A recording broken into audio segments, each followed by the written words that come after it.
3000 টাকা বেতনে আমার প্রয়োজন আমি গেছি।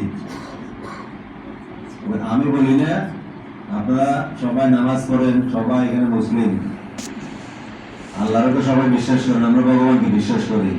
আপনারা যদি কষ্ট করেন, এটা আমার এই ভাই বিপুল বলে ভীম বলে চিনেন, ওনার সবকিছু আছে, এরপরে উনি এত কষ্ট করে কেন? উনি চাকরি করছে প্রাণে, ধরেন এখনো করতেছে, ওনার দোকান আছে, উনি বিপুল ব্যবসা করে, উনার কি নেই? উনি কষ্ট করছে, উপরওয়ালা ওনারে তাকাইছে, ওনার পরিশ্রমের ফল উপরওয়ালা দেয়। আমি সকালে একটা বললাম না, আপনি কষ্ট করবেন, ফাঁকি দিলেও উনি দেখতেছে।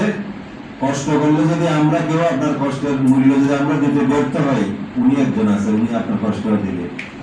আমার জীবনে বলতেছে কি জন্য, এটা নিয়ে যদি আপনারা কিছু আপনাদের মনের মধ্যে যদি কিছু উপলব্ধি হয় যে আমার বাড়ি চিটাগং, 3000 টাকা বেতনে আমি প্রথম শ্রীমঙ্গল চাকরি করছি, এসআর নাই বাসা নাই আত্মীয় স্বজন, 3 বেলা হোটেল খাইছি। সকালে নোয়াখালী হোটেল ছিল, শ্রীমঙ্গল খুব নাম করা, এখানে খাই যেতাম, চলে যেতাম। মার্কেট গুলো আপনারা চিন্তাই করতে পারবেন না, পাহাড়ের ভিতর মণিপুরীরা থাকে।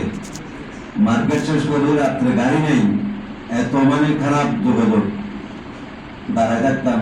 পাহাড় থেকে লাকড়ির চাঁদের গাড়ি বা জিপ, কতগুলো আগের আমলের জিপ গুলো লাকড়ি বোঝাই করে আসতো, ওগুলো পিছনে দাঁড়ায় আমি শ্রীমঙ্গল আসতাম।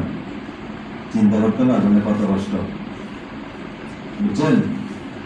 উনি যে বলতেছে আমি জিএম হয়েছি,